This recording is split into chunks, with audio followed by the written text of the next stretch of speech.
देखो next topic हमारा है सोलेनॉइड। कहाँ तक पढ़ लिया है? हाँ ठीक ठीक। नेक्स्ट टॉपिक हमें क्या करना है, देखना है सोलेनॉइड, है ना। देखो लेट्स से हमारे पास क्या है, इस तरह का एक फ्रेम है, सिलेंड्रिकल फ्रेम है। ये किसी भी मटेरियल का बना हो सकता है और हो सकता है इस फ्रेम के अंदर पे कोई दूसरा मटेरियल हो या फिर नॉर्मल क्या हो, एयर, किसी भी टाइप का कंडीशन हो सकता है। अब इस तरह का हमारे पास क्या है, एक फ्रेम है, हमने क्या किया, वायर लिया और इसी में वाइंड करना शुरू किया। ध्यान इस बात का रखना है कि जो वाइंडिंग होगी वो बहुत क्लोजली वाइंडिंग होगी। क्लोजली वाइंडिंग करने का मतलब है, मान लो ये सारे क्या है, वायर्स हैं, तो पहला वायर अगर यहाँ पे है तो दूसरा यहाँ पे, तीसरा यहाँ, चौथा यहाँ, इस तरह से वाइंडिंग होती है। और जब हम इसको क्या करते हैं, पूरा वाइंड कर देते हैं, तो ये जो स्ट्रक्चर कहलाता है वो कहलाता है क्या, सोलेनॉइड। अब अगर हमारे पास एक ऐसा स्ट्रक्चर है जिसमें क्या है, वायर वाइंड किया हुआ है और इसमें अगर हम करंट फ्लो कराएं तो वहां पे मैग्नेटिक फील्ड जनरेट होगा। हमें ये जानना है कि इसके बाहर और इसके अंदर पे जो मैग्नेटिक फील्ड होगा कितना होगा। इसको समझने के लिए हमें क्या करना है, ऐसे इमेजिन करना है कि इसको अगर हम यहां से इमेजिनरी तरीके से क्या कर दे, कट कर दे। तो अगर इमेजिनरी तरीके से हम इसको कट कर दे और आधा पार्ट हटाएं तो हमें क्या दिखेगा, एक रेक्टेंगल दिखेगा जिसमें ऐसा लगेगा जैसे बहुत सारे वायर हैं, ऊपर और नीचे कटे हुए वायर हैं। और अगर इसमें करंट ऐसे फ्लो हो रहा है तो जितने भी ऊपर में वायर होंगे उससे करंट बाहर की तरफ आता हुआ दिखेगा और नीचे वाले वायर से करंट अंदर की तरफ जाता होगा। या इसका उल्टा, नीचे वाले वायर से अगर करंट बाहर आएगा तो ऊपर वाले से क्या होगा, अंदर जाएगा। ये स्ट्रक्चर हमें क्या होगा, दिखेगा। अब हमें क्या करना है, मैग्नेटिक फील्ड निकालना है। तो हमारे पास जो स्ट्रक्चर है वो कुछ इस तरह का है। इस तरह से क्या है, क्लोजली वाइंडेड है और इसमें करंट एक तरफ से क्या कर रहा है, इंटर कर रहा है और दूसरी तरफ से क्या कर रहा है, निकल रहा है। इसको हमने बीच से क्या कर दिया, ऐसे कट कर दिया। जब हम बीच से कट करेंगे तो बहुत सारे हमें वायर्स दिखेंगे। अगर ऐसे करंट जा रहा है, ऊपर से बाहर आ रहा है, तो नीचे से क्या होगा, अंदर जाएगा। उसी को हम यहाँ पे क्या कर रहे हैं, ड्रॉ कर रहे हैं। तो ये जो हमने क्या किया है, ड्रॉ किया है, ये बेसिकली और कुछ नहीं, क्या है, करंट का डायरेक्शन। ऊपर से करंट आएगा और नीचे से क्या होगा, ये अंदर की तरफ जाएगा। इस तरह से क्या होगा, करंट का डायरेक्शन दिखेगा। ऐसा करंट का हमें क्या दिख रहा है, डायरेक्शन दिख रहा है। अब अगर मैं इनकी वजह से मैग्नेटिक फील्ड क्या करूं, ड्रॉ करूं, तो मैग्नेटिक फील्ड मुझे कुछ इस तरह से दिखेगा कि अगर ये करंट का डायरेक्शन ऐसे रखेंगे तो ऐसे थंब इस तरह से हैंड को जब पाम को क्लोज करेंगे तो ये दिखेगा कैसा, एंटी क्लॉकवाइज। तो जितने भी डॉट के उसमें करंट दिया हुआ है, इन सबका जो मैग्नेटिक फील्ड होगा कैसा होगा, एंटी क्लॉकवाइज। तो हमें जो मैग्नेटिक फील्ड यहां पे दिखेगा वो इस तरह से क्या होगा, एंटी क्लॉकवाइज दिखेंगे, ऐसे एंटी क्लॉकवाइज। इनमें अगर हम क्या करें, डायरेक्शन इस तरह से बनाए तो इस तरह से क्या होगा, डायरेक्शन दिखेगा, ऐसे इस तरह से दिखेगा डायरेक्शन ऑफ मैग्नेटिक फील्ड। इसी तरह से नीचे में हमारे पास क्या है, क्रॉस है। क्रॉस के लिए जो मैग्नेटिक फील्ड होगा वो कैसा होगा, क्लॉकवाइज। तो इनके लिए अगर हम क्या करें, ड्रॉ करें, तो ये हम ड्रॉ करेंगे कैसा, क्लॉकवाइज, है ना, ऐसे। जब हम क्या करेंगे, ड्रॉ करेंगे, इस तरह से हमें क्या होगा, दिखेगा इस तरह का डायरेक्शन इनका, ऐसे, है ना। इस तरह का क्या दिखेगा, हमें डायरेक्शन दिखेगा। ये हो गया क्लॉकवाइज। अब इसमें हमारे पास टोटल 3 रीजन है। पहला रीजन ये मान लिया, सेकंड रीजन इनके अंदर वाला मान लिया और थर्ड रीजन ये मान लिया। अब जब हम क्या कर रहे हैं, यहां पे देख रहे हैं, तो हम ये कह रहे हैं कि देखो यहां जो डायरेक्शन हमें दिख रहा है ऐसे, तो ये जो डायरेक्शन ऑफ मैग्नेटिक फील्ड दिख रहा है वो लगभग एक दूसरे के क्या दिख रहा है, अपोजिट दिख रहा है। ये डायरेक्शन ऐसे दिख रहा है, ये डायरेक्शन ऐसे। ये जो मैग्नेटिक फील्ड का डायरेक्शन दिख रहा है आउटसाइड में, बाहर के साइड में, वो दिख रहे हैं एक दूसरे के अपोजिट। जब ये मैग्नेटिक फील्ड एक दूसरे के क्या होते हैं, अपोजिट होते हैं, तो हम कहते हैं कि ये लगभग एक दूसरे को क्या कर देते हैं, कैंसिल कर देते हैं। ध्यान नहीं रखना, मैंने क्या बोला है, ऑलमोस्ट एक दूसरे को क्या करते हैं, कैंसिल करते हैं। रियल केस में बाहर में मैग्नेटिक फील्ड लगभग 0 होता है, आइडियल केस में कितना होता है, 0 होता है। तो हम ये कहेंगे कि पहले वाले रीजन में और तीसरे वाले रीजन में जो मैग्नेटिक फील्ड होगा कितना हो जाएगा, 0 हो जाएगा। लेकिन अगर हम इनसाइड वाले पॉइंट को देखें, सेकंड में देखें, तो सेकंड में जो मैग्नेटिक फील्ड का डायरेक्शन दिख रहा है, सबका सब क्या दिख रहा है, एक डायरेक्शन। सारे मैग्नेटिक फील्ड सेम डायरेक्शन में दिख रहा है, तो हम कहेंगे नेट मैग्नेटिक फील्ड 0 नहीं होगा। तो सेकंड रीजन में जो मैग्नेटिक फील्ड होगा वो 0 नहीं होगा। तो सवाल आता है कि होगा कितना। तो कितना मैग्नेटिक फील्ड होगा उसको निकालने के लिए हमें यूज कर रहे हैं यहाँ पे एम्पियर सर्किटल लॉ। और एम्पियर सर्किटल लॉ हम क्या कर सकते हैं, तब यूज कर सकते हैं जब हम क्या लें, एक एम्पीरियल लूप लें। तो यहां पे हम एक एम्पीरियल लूप ले रहे हैं और इसी स्ट्रक्चर को थोड़ा सा और प्रॉपर तरीके से बना रहे हैं। तो यहां पे हमने इस स्ट्रक्चर को थोड़ा और प्रॉपर तरीके से बनाया। ऊपर में एक हमने ऐसा फ्रेम ले लिया जिसमें पूरे के पूरे जो करंट है वो किधर आ रहा है, बाहर की तरफ आ रहे हैं, उसी को ऐसे बना दिया। और नीचे वाला जो फ्रेम है उसमें पूरा का पूरा जो करंट है वो क्या जा रहा है, अंदर की तरफ जा रहा है। अभी भी सेम इसी स्ट्रक्चर को हमने क्या किया, बनाया हुआ है, इसको मिड से काट के। और हम बोल रहे हैं कि बाहर वाले रीजन में मैग्नेटिक फील्ड कितना है 0 और अंदर वाले में मैग्नेटिक फील्ड क्या है पर्टिकुलर एक डायरेक्शन में है जिसकी वैल्यू हमें क्या करनी है फाइंड आउट करनी है। अब इस वैल्यू को फाइंड आउट करने के लिए हमें एक एम्पीरियल लूप लेना है, तो हमने यहां पे क्या कर लिया एक इस तरह का एम्पीरियल लूप ले लिया ऐसे, ये हमने एम्पीरियल लूप लिया हुआ है, ये मान लिया A है, ये B है, ये पॉइंट C है और ये कितना है D। इसका लेंथ हमने कंसीडर कर लिया कितना L, तो हमने कंसीडर कर लिया कितना L। अब हम क्या कर रहे हैं इसको लिख रहे हैं, तो एम्पियर सर्किटल लॉ ये बोल रहा है कि B dot DL is equal to mu times इस एम्पीरियल लूप के अंदर में जितना भी करंट है। अब अगर n नंबर ऑफ टर्न्स होंगे तो करंट भी n टाइम्स इंक्रीज हो जाएगा, तो हम लिखेंगे क्या NI। ये मान लिया क्वेश्चन नंबर 1। अब इस पार्ट को हम थोड़ा सा क्या कर रहे हैं अलग से सॉल्व कर रहे हैं, तो B vector dot DL vector को हम क्या कर रहे हैं अलग सॉल्व कर रहे हैं। जो DL है वो पूरे लूप का क्या करना है लेंथ लेना होता है, इसको हम अलग अलग पार्ट में डिवाइड कर दे रहे हैं और इसको हम क्या कर रहे हैं ऐसे ले रहे हैं। B डॉट ये ले रहे हैं B से C वाला पार्ट, तो B से C वाला part plus B dot C to D, तो C to D plus B dot D to A और इसी तरह से B dot A to B, A to B। इस पूरे को हमने क्या कर दिया चार पार्ट में डिवाइड कर दिया। अब जब हम चार पार्ट में क्या करेंगे डिवाइड करेंगे तो हम देखेंगे कि मैग्नेटिक फील्ड है और यही क्या है लेंथ वेक्टर है, तो ये हो गया B इंटू BC। अगले पार्ट में अगर आए तो B डॉट क्या है CD है, ये हो जाएगा मैग्नेटिक फील्ड और ये क्या है CD वाला पार्ट। ये जो हमें दिख रहा है वो दिख रहा है क्या परपेंडिकुलर, तो ये दिख रहा है परपेंडिकुलर। परपेंडिकुलर होने की वजह से ये वैल्यू कितनी हो जाएगी 0, क्योंकि थीटा कितना है 90 डिग्री और cos 90 की वैल्यू 0 डिग्री होगी। सिंस डॉट प्रोडक्ट है cos की वैल्यू हमें लेनी होगी। इसी तरह से अगला पार्ट हमारे पास B डॉट D है, B डॉट DA वाला जो पार्ट होगा ये भी कितना हो जाएगा 0 हो जाएगा। रीजन सिंपल सा है कि ये जो लेंथ हम क्या कर रहे ले रहे हैं वहां पे कोई मैग्नेटिक फील्ड नहीं है, तो ये 0 हो गया बिकॉज मैग्नेटिक फील्ड की वैल्यू कितनी 0।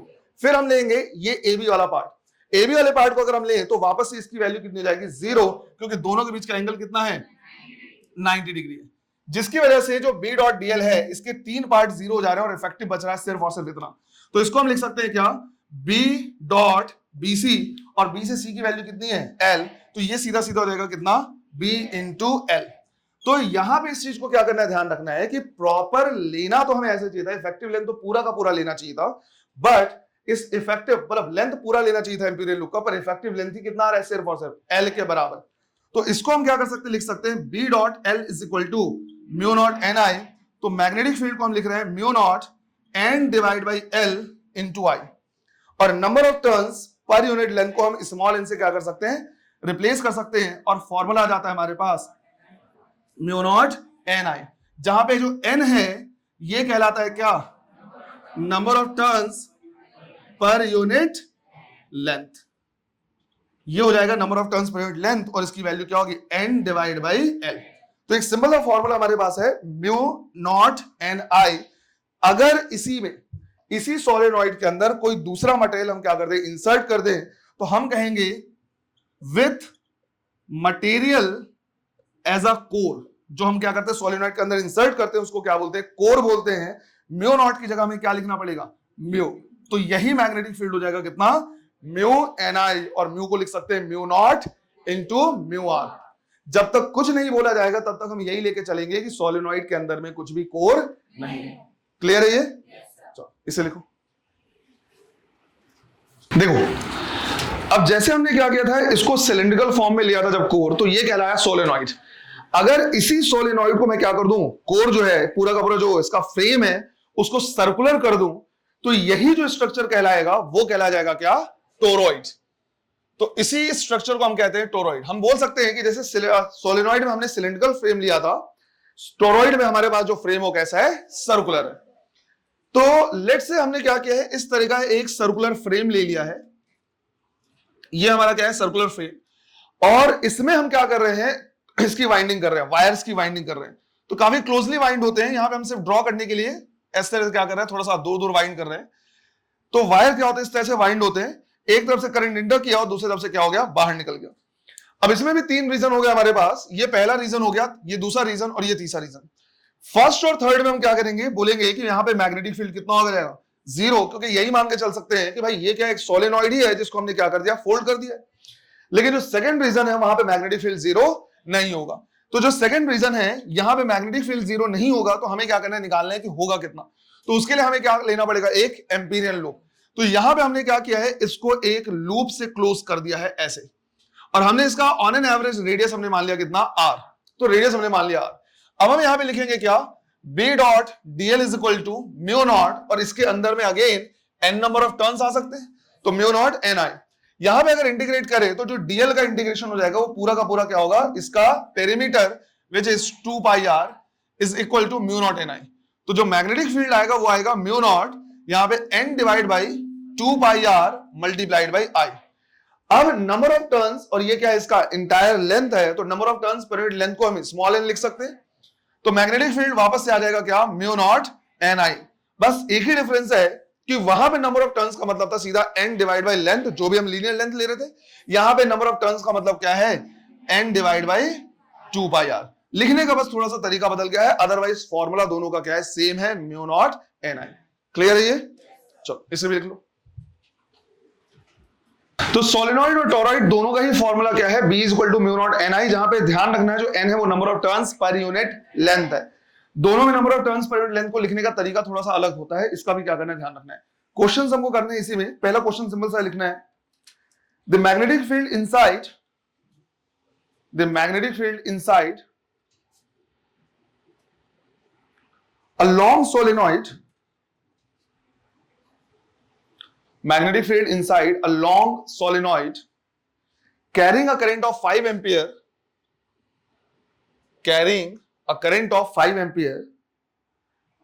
is 3.14 into 10 to the power minus 2 Tesla. 3.14 into 10 to the power minus 2 Tesla. Find the number of turns per unit length. Find the number of turns per unit length of solenoid.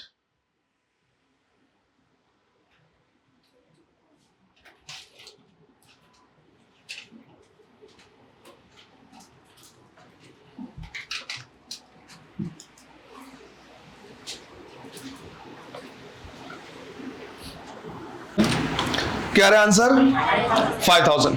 बिल्कुल ही formula based है, बिल्कुल simple सा question है ना। यहां पे हम लिखेंगे B इज इक्वल टू क्या, mu not N I. Magnetic field है 3.14 into 10 to power minus 2, mu not की value 4 pi into 10 to power minus 7, current कितना है 5 एम्पियर, और एन की वैल्यू हमें क्या करनी है, निकालनी है।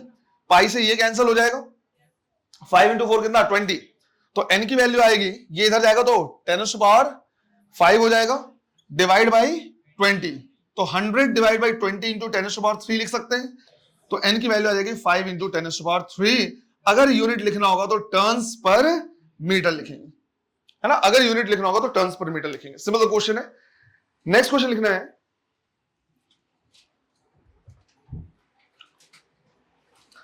a long solenoid is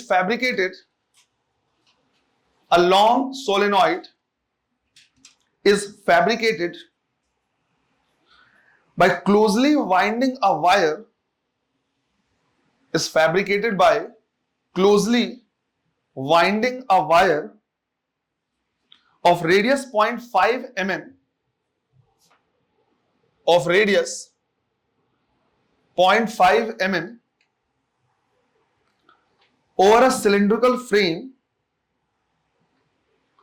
over a cylindrical frame, so that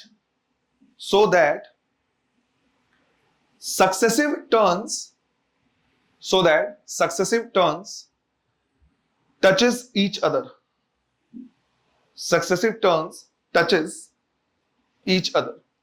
है ना। यहां पे बोलने का मतलब यही है कि जैसे ये पहला वायर है, ये दूसरा, ये तीसरा, ये चौथा, तो जितने भी टर्न्स उसमें हमने क्या किया, ऐसे लपेटे हुए हैं, सब एक दूसरे को क्या कर रहे हैं, टच कर रहे हैं। इस तरह की वाइंडिंग है ना। आगे लिखना है, if the wire carries a current of 5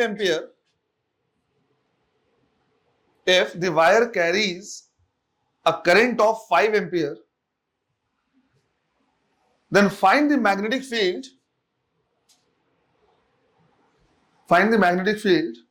inside the solenoid. Find the magnetic field inside the solenoid. यहां पे इस चीज का ध्यान रखना है कि जो रेडियस दिया हुआ है वो सिलेंड्रिकल फ्रेम का नहीं दिया है ना, ये किसका दिया है, वायर का। जैसे जो भी हम वायर लेंगे तो उसका खुद का भी तो रेडियस होगा, ये रेडियस उसका है। क्योंकि मैंने कई लोगों को देखा है इसमें क्या कर रहे हैं, सीधा जुलूल फॉर्मूला यूज कर रहे हैं, B = mu naught I by 2R। एक तो वो क्या है, लूप है, और उसमें भी जो रेडियस है वो लूप का रेडियस है। इसमें जो रेडियस दिया वो किसका है, वायर का, और क्वेश्चन किसका पूछा है, सोलेनॉइड का। क्लियर है ये, करो। नेक्स्ट क्वेश्चन लिखना है, a tightly wound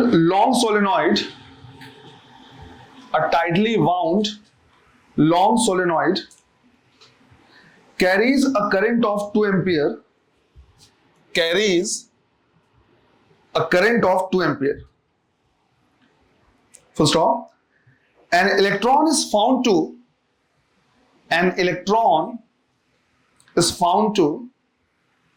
execute a uniform circular motion.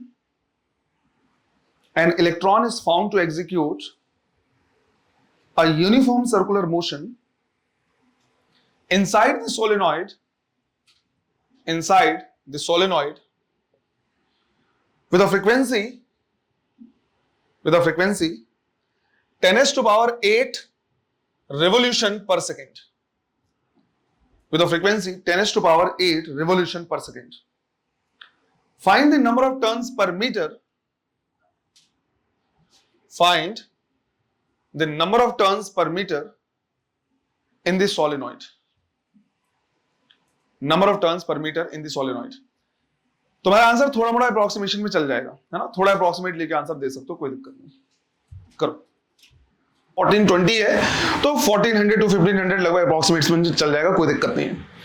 Main है कि करना कैसे। इसमें यह बोला हुआ है कि एक इलेक्ट्रॉन है जो सोलेनॉइड के अंदर में क्या कर रहा है, सर्कुलर मोशन वो कर रहा है। क्योंकि इलेक्ट्रॉन अगर क्या किया जाए, मैग्नेटिक फील्ड ऐसे है, परपेंडिकुलर इलेक्ट्रॉन को क्या करेंगे, इंसर्ट करेंगे तो वो सर्कुलर मोशन कर सकता है।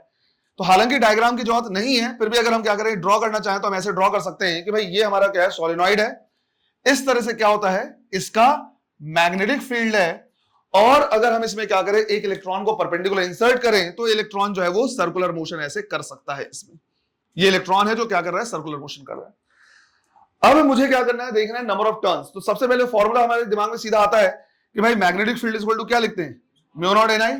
दिक्कत यह है कि I तो पता है, N नहीं पता और B भी नहीं पता, पर उसके लिए फिर ये बोला हुआ है कि एक इलेक्ट्रॉन क्या कर रहा है, सर्कुलर मोशन कर रहा है, और उसकी फ्रीक्वेंसी गिवन है।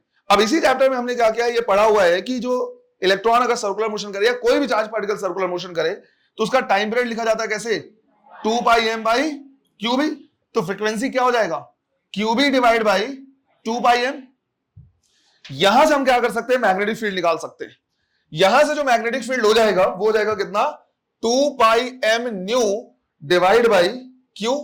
ये हो गया क्वेश्चन नंबर 2। इसकी वैल्यू पुट कर देंगे यहां पे, तो यहां जब पुट करेंगे तो हो जाएगा 2πm nu divide by q, और राइट हैंड साइड में क्या है, म्यू नॉट NI। तो यहां पे हमने रखा 2π, mass of electron 9.1 into 10⁻⁻31। Frequency के कितना, 10⁸, charge of electron 1.6 into 10⁻⁻19, mu की वैल्यू 4π इंटू 10⁻⁻7, करंट 2 एम्पियर, और n की वैल्यू हमें क्या करनी है, फाइंड आउट करनी है। यहां से 2π से ये टर्म क्या करना है, कैंसिल कर देना है, तो ये हो गया कितना, 2। बाकी फिर क्या करना है, चेक करना है, पावर का स्पेशली ध्यान रखना है। n की वैल्यू अगर हम निकालें तो सबसे पहले पावर का ध्यान रखो, ये 10⁻⁻7 नीचे आ जाएगा, -7 नीचे आएगा तो 19 और 7 -26, ऊपर जाएगा तो +26, राइट। 26 और 8 34 और -31 कितना, 3। तो ये हो गया कितना, 10⁻3। फिर यहां पे ऊपर में कितना, 9.1, और 2 इंटू 2 4 इसके साथ मल्टीप्लाई होगा तो कितना रहेगा, 6.4। अगर मैं लगभग 9/6 ले लो तो 3/2 मतलब 1500, 3/2 मतलब ये 1.5 इंटू 10⁻³ कितना, 1500। पर मुझे पता है कि उससे थोड़ा सा कम आएगा, तो इसलिए मैंने बोला मैं अगर नहीं भी कैलकुलेट करूं तो ऑप्शन में चेक कर लूंगा कि भाई ऑप्शन कैसे दिया हुआ है। अगर क्लोज दिया था तो मुझे एक्चुअली कैलकुलेट करना पड़ेगा, पर क्लोज नहीं दिया है, जैसे दिया है कि 14 इंटू 10⁻3, 1.4 इंटू 10⁻3, तब अप्रोक्सीमेट चल जाएगा मेरा काम। तो ये लगभग 1400 आएगा। जो एग्जैक्ट आंसर है वो कितना है, 1420 टर्न्स पर मीटर। ऐसे या अप्रोक्सीमेट में अगर देखो तो मैं 1500 लिख सकता हूं। क्लियर है ये? चलो करो जल्दी से क्वेश्चन लिखो। A tightly wound long solenoid, a tightly wound long solenoid has n turns per unit length, has n turns per unit length, comma, a radius r, and carries a current I, carries a current I. Full stop. A particle having charge Q, a particle having charge Q and mass m, is projected from a point,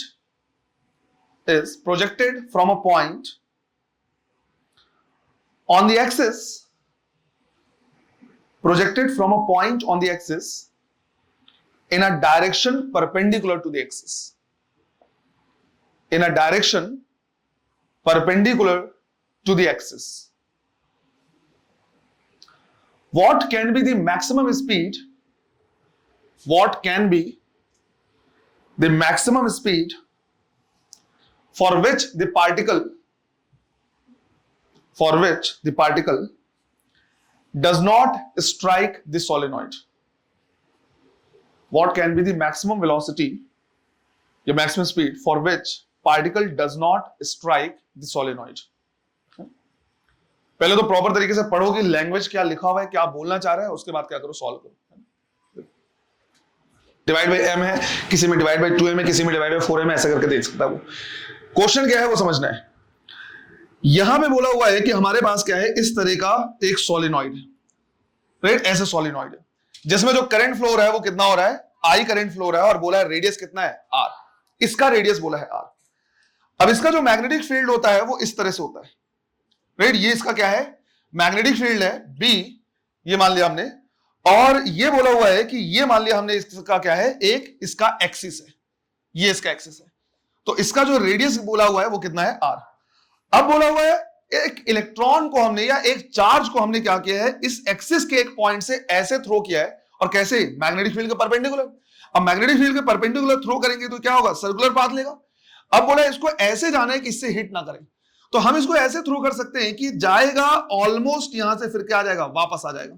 और ये क्या करेगा, जैसे boomerang होता है ना, कि जिसको हम क्या करें, थ्रो करें तो वो जाए और वहां से वापस आ जाए, तो काइंड ऑफ वैसे ही कि इसको इस तरह से थ्रो करे कि बिल्कुल एंड से क्या आ जाए, वापस आ जाए।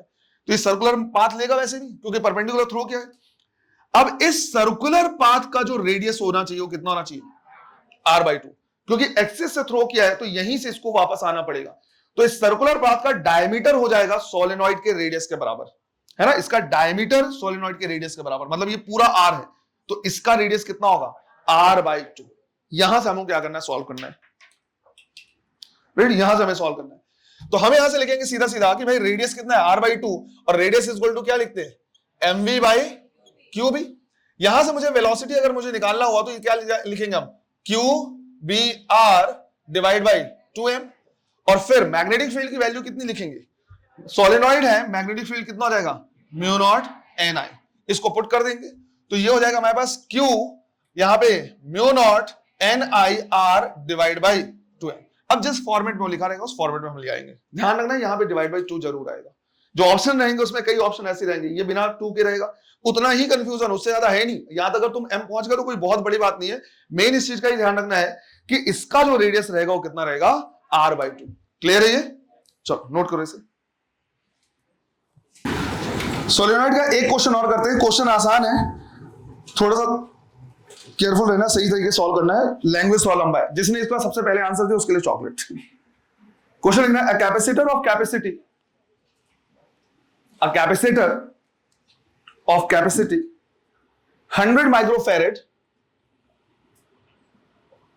100 microfarad is connected to a battery of 20 volt, is connected to a battery of 20 volt for a long time and then disconnected from it, and then disconnected from it. जहां पे भी इस तरह का टर्म लिखा रहेगा फॉर अ लॉन्ग टाइम, इसका मतलब है कैपेसिटर के फुल चार्ज होते तक कनेक्ट किया हुआ है ना। इसका जो इंटरप्रिटेशन होता है बस यही होता है और कुछ नहीं।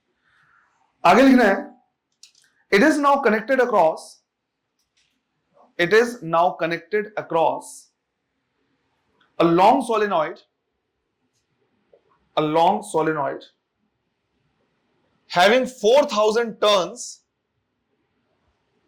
per meter. Long solenoid having 4000 turns per meter. It is found that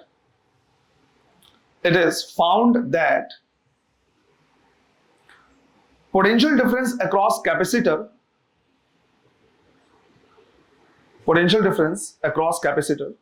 drops to 90%,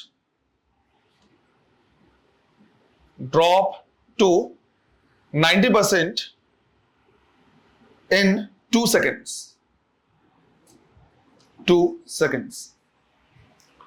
Find the magnetic field. Find the magnetic field produced in the solenoid. Find the magnetic field produced in the solenoid during this period. करो 3 और कोई, चलो देखो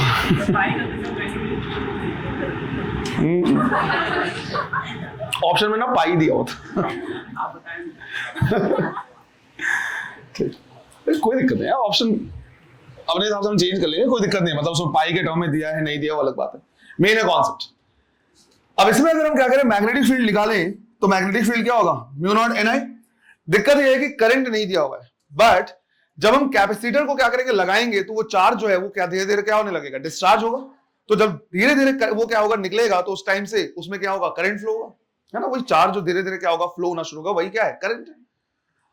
अब इसमें बोला drops to 90%, तो drops to 90% मतलब ड्रॉप्स बाई 10%।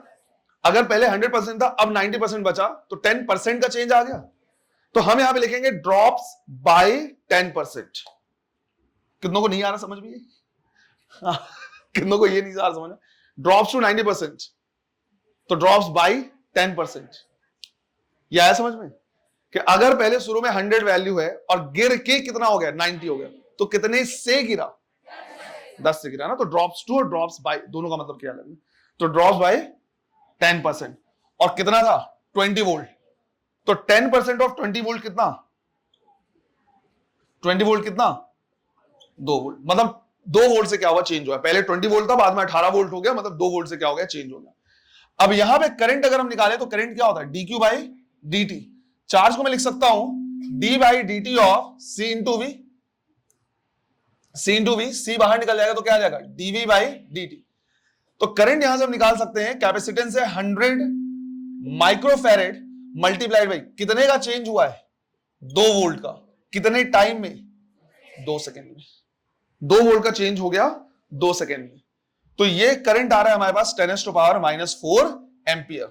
तो मैग्नेटिक फील्ड निकाल सकते हैं म्यू नॉट एन आई से। म्यू नॉट की value 4 pi into 10⁻⁻⁷। Number of turns given है कितने, 4 इंटू 10⁻³ और 10⁻⁴ ये। तो मैग्नेटिक फील्ड आ जाएगा 16 पाई इंटू 10⁻11⁻³ कितना हो जाएगा, 8 -8 टेस्ला। क्लियर है ये, यस।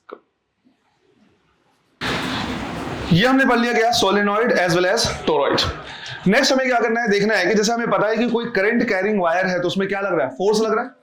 अगर मैं उसको क्या कर दूं, एक रोटेशनल एक्सिस से फिक्स कर दूं, तो उसमें टॉर्क भी लग सकता है। अगर ऐसा हुआ कि फोर्स इक्वल एंड अपोजिट लगा तो टॉर्क भी लग सकता है। तो हमें क्या करना है, नेक्स्ट देखना है टॉर्क ऑन अ कंडक्टर। तो टॉपिक लिखना है यहां पे, torque on a current carrying conductor. और बेसिकली यहां पे जो हम एग्जांपल ले रहे हैं वो और कुछ नहीं बल्कि डीसी मोटर का ले रहे हैं, है ना। तो डीसी मोटर ही हम क्या कर रहे हैं यहां पे स्टडी कर रहे हैं। देखो लेट से हमने यहां पे क्या किया है, मैग्नेट ले लिया इस तरह से, मैग्नेट का नॉर्थ पोल इधर है और साउथ पोल क्या है ऐसे रखा हुआ है, और इसके बीच में हमने क्या किया है, एक लूप रखा हुआ है इस तरह से, और उसको मिड से हमने क्या कर दिया, फिक्स कर दिया। मिड से फिक्स कर दिया मतलब ये हो गया इसका क्या, रोटेशनल एक्सिस। इसके अबाउट ये क्या करेगा, रोटेट कर सकता है ऐसे। इसमें नॉर्थ से साउथ पोल की तरफ क्या होगा, मैग्नेटिक फील्ड जनरेट होगा, तो इस तरह से क्या रहेगा, मैग्नेटिक फील्ड। ये हो गया डायरेक्शन ऑफ मैग्नेटिक फील्ड। और इस लूप में हम क्या कर रहे हैं, करंट फ्लो करा रहे हैं। करंट यहां से गया और यहां से वापस आ जाएगा, तो ये हो जाएगा क्या, करंट का डायरेक्शन। इस तरह से करंट क्या आएगा, वापस आएगा। डायमेंशन हमने क्या कर लिया, कंसीडर कर लिया कि भाई ये वाला जो लेंथ है, यहां पे स्पेस नहीं मैं इधर लिख दे रहा, ये वाला लेंथ हमने मान लिया लेट से कितना, y, और इसका ये वाला लेंथ हमने कंसीडर कर लिया कितना, x। तो लूप का ये लेंथ हो गया x और ये लेंथ हो गया क्या, y। और ये जो हमने क्या किया, डॉटेड लाइन लिखा है, ये बेसिकली और कुछ नहीं क्या है, रोटेशनल एक्सिस, है ना। यहां से क्या होता है, बुश लगाया जाता है, जो ब्रश से होता है उसी से वो टच होता है और बीच में क्या होता है, कट होता है। उसकी जरूरत हमको नहीं पड़ेगी, वो पूछेगा नहीं तुमसे। हमें देखना है कि टॉर्क की वैल्यू कितनी लगेगी, इसमें टॉर्क कितना लगेगा। तो पहले तो मुझे क्या करना है, ये जानना है कि भाई इसमें फोर्स लग रहा होगा। अगर मैं इनमें इस वायर में क्या करूं, फोर्स निकालूं, है ना। इसको मैं ऐसे लिख दे रहा, लेट्स से ये पॉइंट ए है, बी है, ये सी और डी। तो सबसे पहले ए से बी वाले वायर में अगर मैं फोर्स का डायरेक्शन निकालूं तो फोर्स का डायरेक्शन कैसा आएगा, बताओ जरा, चेक करो। किससे निकालोगे, आई एल क्रॉस बी से। ये हो गया एल, बी इधर है, तो ऐसे लिखना पड़ेगा, किधर आएगा, इनवर्ड। तो इसमें फोर्स का डायरेक्शन आ रहा है इनवर्ड, इसमें कैसा आएगा, आउटवर्ड। इसमें कैसे आएगा, आउटवर्ड। ऐसे निकालोगे तो ये हो गया क्या, आई और बी इधर है, ये किधर आ रहा है, आउटवर्ड। तो ये हो जाएगा फोर्स का डायरेक्शन कैसा, डॉट। अब मैं यहां पे क्या कर रहा, दो फोर्स मेरे को दिख रहे हैं, तो मैं यहां पे क्या लिख रहा, टॉर्क लिख रहा अबाउट रोटेशनल एक्सिस। तो हमने लिखा टॉर्क अबाउट रोटेशनल एक्सिस। अगर हम देखें तो इस रोटेशनल एक्सिस के अबाउट दो फोर्स हैं, तो दो दो टॉर्क भी होंगे। पहला हम लिखेंगे टॉर्क वन। टॉर्क वन अगर हम लिखें तो ये डिस्टेंस कितना हो जाएगा, x/2। टोटल अगर x है तो ये कितना हो जाएगा, x/2। तो x/2 multiplied by f multiplied by sine theta. Sine theta की वैल्यू कितनी आ रही है यहां पे, 90 डिग्री, क्योंकि x का डायरेक्शन कैसे लेते हैं, पोजीशन वेक्टर कैसे लेते हैं, away from the rotational axis. तो ये रोटेशनल एक्सिस हो गया इससे दूर। तो टॉर्क वन हमारे पास आएगा x/2 multiplied by f multiplied by sine 90। और टॉर्क का डायरेक्शन कैसा होगा, देखो जरा, ये हो जाएगा r क्रॉस f, किधर, डाउनवर्ड डायरेक्शन, है ना। तो ये आ रहा है डाउनवर्ड डायरेक्शन, और आनी चाहिए था, या तो डाउनवर्ड आता है या तो अपवर्ड आता है, इसके अलावा और कुछ नहीं आता। क्यों ऐसा, एक्सियल वेक्टर है, आता तो रोटेशनल एक्सिस के ही अलोंग आता, तो इस तरह से आ रहा है। तो ये आ गया इसकी वजह से। इस फोर्स की वजह से अगर सेकंड टॉर्क निकालें तो क्या लिखेंगे, अगेन डिस्टेंस कितना है, x/2 multiplied by f multiplied by sine 90। तो लिखेंगे x/2 multiplied by f multiplied by sine 90। Direction कैसा आएगा इसका, अपवर्ड। कैसा आएगा, इसका भी डाउनवर्ड। अबे अगर अपवर्ड आ गया तो नेट जीरो हो गया, घूमेगा कैसे, कैसा आएगा, डाउनवर्ड आएगा। दोनों सेम डायरेक्शन में आ रहा है, तो हम लिख सकते हैं नेट टॉर्क जो हो जाएगा वो कितना, टॉर्क 1 प्लस टॉर्क 2। दोनों को अगर ऐड करें तो x/2 f यहां है और x/2 f यहां है, टोटल कितना हो गया, x इंटू f। मैं यहां से फोर्स की भी क्या कर सकता हूं, वैल्यू लिख सकता हूं। अगर मैं यहां से क्या करूंगा, फोर्स की वैल्यू लिखूंगा, तो फोर्स क्या होता है, ILB साइन थीटा। तो जाएगा I, लेंथ की जगह पे ये वाला लेंथ कितना है, y, तो हमने लिखा y मल्टीप्लाइड बाई b, और अगेन थीटा की वैल्यू यहां पे कितनी है, 90 डिग्री। तो हम सिर्फ इतना लिख सकते हैं। इसको थोड़ा सा रीअरेंज कर दें तो ये हो जाएगा I x into y into B. अब x इंटू वाई जो हो जाएगा, इसका टोटल क्या हो जाएगा, एरिया। तो टॉर्क आएगा IAB। अब यहां पे हमने क्या किया है, इसको इस तरह से रखा है कि x और जो फोर्स लग रहा है, जो x और फोर्स है, दोनों एक दूसरे क्या है, परपेंडिकुलर। अगर ये थोड़ा सा रोटेटेड होते तो यहां पे साइन थीटा भी आ जाता। तो एक्चुअल जो फॉर्मूला आता है वो आता है torque is equal to IAB sine theta. जो फॉर्मूला आता है वो आता है IAB साइन थीटा। इसमें भी अगर नंबर ऑफ टर्न्स हम क्या कर देते, n कर देते, तो यही टॉर्क n टाइम्स क्या हो जाता, इंक्रीज हो जाता।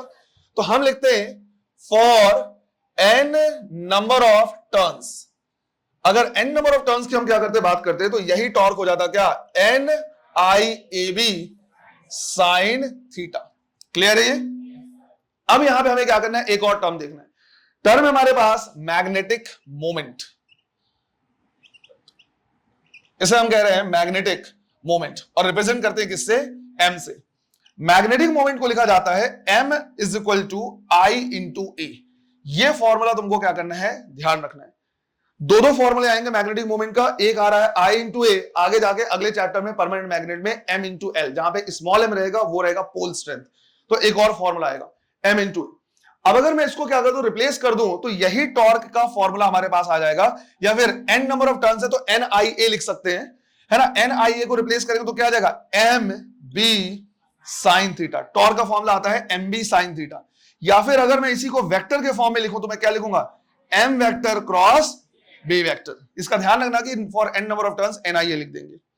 तो टॉर्क आता है एम क्रॉस बी या फिर एम बी साइन थीटा। ये जाना पहचाना लग रहा है, कैसे? एग्जैक्टली हमने क्या किया है, पहले भी पढ़ा हुआ है, जब हम डाइपोल मोमेंट पढ़ रहे थे तो वहां पे हमने फॉर्मूला पढ़ा था क्या, P vector cross E vector.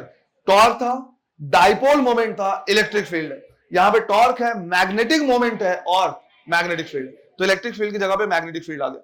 तो हमने पहले भी क्या किया, ये पढ़ा हुआ है, पीई साइन थीटा, बिल्कुल उसी से रिलेटेड यहां पे आ जाता है क्या, एम बी साइन थीटा या M vector cross B vector. तो इतना टॉर्क लगता है। इसके साथ साथ ये भी ध्यान रखना है कि मैग्नेटिक मोमेंट का फॉर्मूला क्या है, आई इंटू ए। अगर मैं मैग्नेटिक मोमेंट का यूनिट लिखूं, राइट, अगर मैं इसके यूनिट लिखूं तो यूनिट क्या हो जाएगा, राइट, एम्पियर मीटर स्क्वायर। तो ये हो जाएगा क्या, एम्पियर मीटर स्क्वायर। डायरेक्शन अगर बताएंगे तो डायरेक्शन डिपेंड करता है कि हमने क्या किया है, एक वायर लिया हुआ है या हमने क्या किया, मैग्नेट लिया हुआ है, बार मैग्नेट। जब हम बार मैग्नेट लेंगे तो याद करो, डाइपोल मोमेंट वहां पढ़ रहे थे, यहां पे मैग्नेटिक मोमेंट पढ़ रहे। डाइपोल मोमेंट का डायरेक्शन कैसे लेते थे वहां पे, डाइपोल मोमेंट का डायरेक्शन नेगेटिव टू पॉजिटिव। अगर बार मैग्नेट हमारे पास होगा तो डायरेक्शन लेंगे साउथ टू नॉर्थ।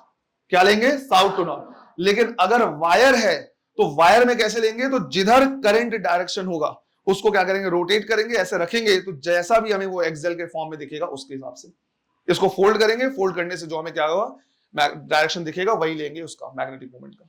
क्लियर है ये?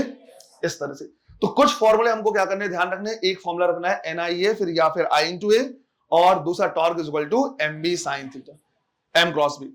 जब हमने ये फॉर्मूला क्या कर लिया, पढ़ लिया है, तो यहीं से हम क्या कर सकते हैं, दो चीजों को रिलेट कर सकते हैं। सिंस हमें मैग्नेटिक मोमेंट का फॉर्मूला आई इंटू ए मिल गया है, इससे हम क्या कर सकते हैं, एक एटम का ग्राउंड स्टेट में मैग्नेटिक मोमेंट निकाल सकते हैं, और उसे बोला जाता है बोर्स मैग्नेटॉन।